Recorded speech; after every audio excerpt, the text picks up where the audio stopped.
ജീവിതത്തിൻ്റെ വേദനകളിൽ തകർക്കപ്പെടുമ്പോൾ എന്തു ചെയ്യും? ഒരു വചനഭാഗം ശ്രദ്ധിക്കുക.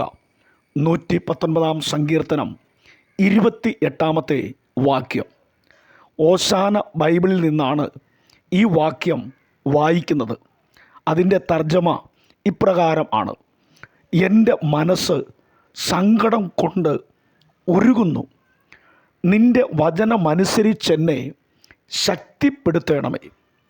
സങ്കടത്താൽ മനസ്സ് ഉരുകിപ്പോകുക, ഇങ്ങനെ ഒരു അവസ്ഥ ചില സന്ദർഭങ്ങളിൽ എങ്കിലും നമ്മളിൽ പലർക്കും അനുഭവപ്പെടാറില്ലേ? ആരോട് പറയും? എങ്ങനെ അതിനെ അതിജീവിക്കും? എന്താണ് ഒരു പരിഹാരമാർഗം? ഇങ്ങനെ ചിന്തിച്ച് നാം അസ്വസ്ഥരാകാറില്ലേ? എന്നാൽ ഭക്തൻ പറയുന്ന വാക്കുകൾ നമുക്കൊരു പ്രതീക്ഷയാണ്. അതിപ്രകാരമാണ്: നിൻ്റെ വചനമനുസരിച്ചെന്നെ ശക്തിപ്പെടുത്തണമേ.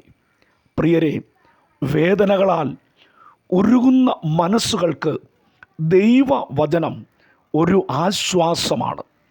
ദൈവത്തിൻ്റെ വചനം ബലഹീന മനസ്സുകൾക്ക് ശക്തി പകരുന്നതാണ്.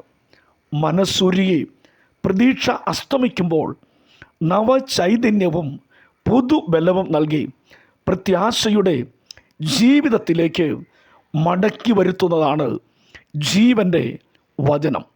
ഈ മാറ്റമില്ലാത്ത വചനത്തിലായിരിക്കട്ടെ നിങ്ങളുടെ പ്രതീക്ഷയും ആശ്രയവും.